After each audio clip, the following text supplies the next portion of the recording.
Do Not Disturb was turned on, his mouth wasn't. Hook. The hotel room wasn't ours. It was better, one of those corners that thinks walls should be made of windows and windows should be made of patience. The Do Not Disturb sign hung from the handle like a fig leaf that didn't know who it was covering. I stood in the hallway at 10:02 p.m., keycard sweating in my palm, wondering how many stories decide to survive or die in that exact sliver of carpet between a door and a decision. My husband had texted the room number with a dot and then nothing. 11:14. The silence after a dot is its own kind of sentence.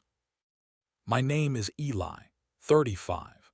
I write scripts for brands that believe tone is a product, which means I spend my days making inanimate objects sound like they'll keep your secrets. My husband is Matteo. He teaches lighting design. He can pull a shadow across a stage and make a room confess. 4 years into our marriage, we had become excellent at tenderness and lazy about heat. We were the couple who would rather prove we remembered than risk being new. And then someone else remembered him too loudly. He opened the door before I knocked, which is a theater trick and a terrible sign.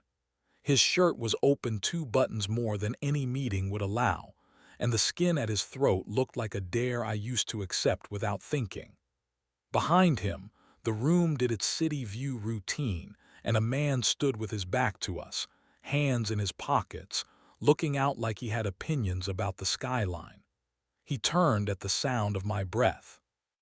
"You came," the man said. His mouth was not arrogant, it was good at its job. He stepped forward and held out a hand in a way that said he believed in manners and had survived without them. "I'm Adrian." I took his hand and let the question happen on my face. Matteo moved aside so the three of us stood in a triangle the room immediately understood. The Do Not Disturb sign swung and clicked. We ignored it for different reasons. "We were going to tell you tomorrow," Matteo said. He looked at my tie like it was a sentence he was afraid to read out loud. "Tomorrow is for meetings," I said. "Tell me in the room where you decided to say it to someone else first." "I kissed him," Matteo said. "Twice. Once because I wanted to remember being chosen without proving I deserved it. Once because I wanted to see if hurting us would wake us up. Both times I thought of you." Adrian took a half step back, a decency move, and found the dresser with one hip. He watched us like a doctor who isn't allowed to touch but knows exactly where the pain is. He had the kind of face that would look expensive even in cheap light. His wrist smelled like cedar.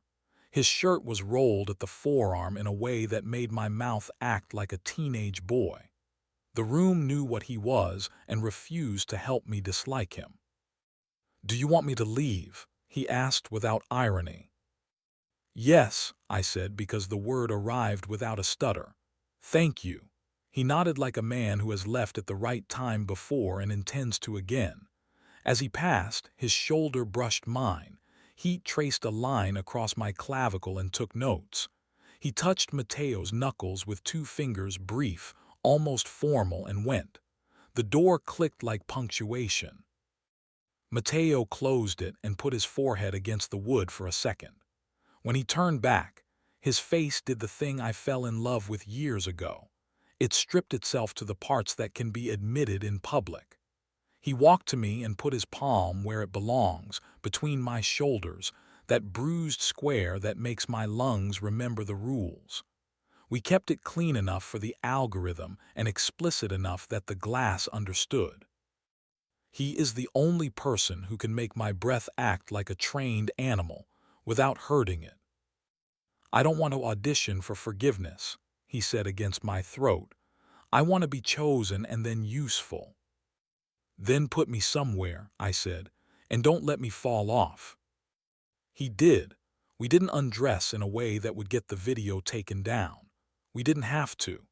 The history in our hands made a map across each other we had the decency to read out loud. My mouth found the place at his jaw that always calls me by my first name. His mouth answered like a password he hadn't forgotten after all. The window pretended we were the only ones who had ever been naked in that room. The lamp pretended not to be pleased. After, he lay on his back, arm across his eyes, and said, "I'll do anything you ask," like a man who had already decided to, and was inviting me to enjoy the invention. I pressed my fingers to his wrist and felt the erratic integrity of his heart. "Why him?" I asked. "Because he looked at me like a headline instead of a resume," Matteo said. "Because he wanted to be chosen without a spreadsheet. Because I forgot we can be interesting for free." "You can pay me," I said, "but it's going to hurt." He nodded the way a man nods in a doctor's office before the shot. He sat up. His hair had learned a new shape without permission. He kissed me like a formality, and then like a promise, and then like an apology that shut up and worked for once. We dressed with the humiliation of people who know the staff has already seen worse, and the dignity of people who plan to tip anyway. At home, I didn't sleep. At 3:15, a push alert buzzed on my nightstand we never admitted to programming. "Listen to 11 seconds of water," it said. I did. "Present/bus stop," I texted him. "Present/grid," he wrote back, which in light designer is I am up in the catwalks making sure nothing heavy is waiting to fall on you. The next night I taped a square of blue painter's tape on our kitchen window and wrote 8:07 above it with the pencil that hangs behind the calendar. We stood in the square and made a minute behave. He put his hand on my back and pressed, and my lungs saluted like a foolish loyalist. We didn't narrate the view. We didn't make the minute into a movie. At 8:12 we said 3 facts and 2 fears and 1 request without cross-examining. At 8:20 we poured water into our fancy glasses, and it sounded like applause from an audience that had decided not to leave. It wasn't tidy. Twice he was late, and I almost texted Adrian just to see if he would have the decency to leave with the same precision he had entered. I didn't. Once I saw him outside a gallery, tie loosened to a degree that should be illegal when you know what that mouth can do. He lifted 2 fingers, small greeting, smaller request, and I nodded in a way that was either grace or laziness. The opposite of jealousy is work.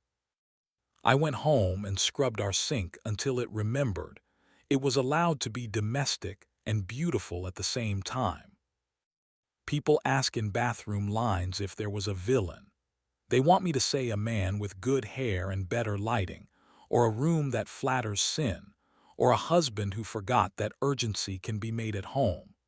The truth makes everyone in the stall uncomfortable. The villain was the version of us that kept choosing competence over heat, lighting cues over friction, rumor over conversation. The hero was a minute that tolerated repetition until we did. The erotic part wasn't the hotel or the view or even the shirt with 1 extra button undone.